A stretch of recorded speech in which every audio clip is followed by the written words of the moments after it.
जय हिंद दोस्तों। आज हम आप सबको पढ़ाने वाले हैं त्रिभुज। तो बहुत ही आसान तरीके से पढ़ाएंगे दोस्तों त्रिभुज। तो आइए शुरू करते हैं। देखिए दोस्तों, हम लोग त्रिभुज को इंग्लिश में कहते हैं ट्रायंगल। और त्रिभुज का अर्थ क्या होता है? देखिए दोस्तों, शाब्दिक अर्थ में बात की जाए तो अगर त्रि का माने तो तीन होता है और भुज का माने भुजा होता है, तो यानी कि तीन भुजा। और उसका डिफिनेशन होगा त्रिभुज, तीन भुजाओं से घिरी हुई आकृति को त्रिभुज कहते हैं। कि तीन भुजाओं से घिरी हुई आकृति को त्रिभुज कहते हैं। देखिए अभी बता रहे हैं। एक भुजा, दो भुजा, तीन भुजा, ये भुजा हो गया। अब ये भुजा से जो घिरी आकृति है यही हो गया त्रिभुज। अब हमने नोट क्या लिखा दोस्तों? त्रिभुज में तीन भुजा तथा तीन कोण होते हैं तथा त्रिभुज के तीनों कोणों का मान 180 अंश होता है। कहने का मतलब दोस्तों, त्रिभुज में तीन भुजा हमने आपको बताया, एक भुजा, दो भुजा, तीन भुजा। ये तीन भुजा का नाम होता है, एक का नाम कर्ण, एक का नाम लंब, एक का नाम आधार। अब तीन कोण होते हैं, जैसे एक कोण, दो कोण, तीन कोण। अभी देखिए तीन कोण हो गया। अब ये लंब कर्ण आधार है, इससे पाइथागोरस थेल्स परिमेय का सवाल लगता है। ये तीनों का फार्मूला होता है। तो ये तीनों का फार्मूला क्या है? देखिए दोस्तों, कर्ण का लंब स्क्वायर प्लस आधार स्क्वायर। अब लंब का फार्मूला कर्ण स्क्वायर माइनस आधार स्क्वायर। अब आधार का कर्ण स्क्वायर माइनस लंब स्क्वायर।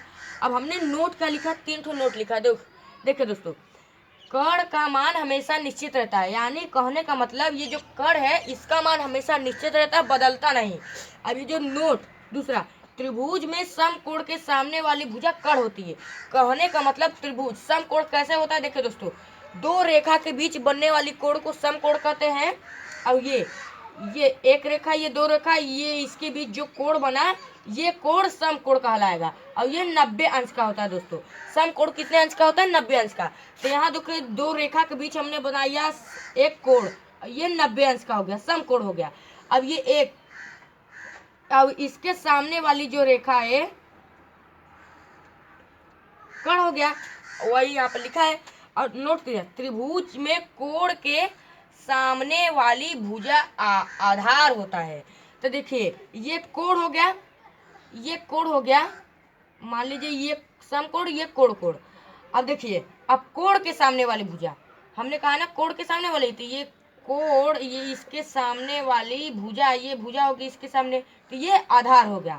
वही लिखा है, त्रिभुज में कोण के सामने वाली भुजा आधार होता है। ये 45 अंश का होता है दोस्तों, ये भी 45 अंश का।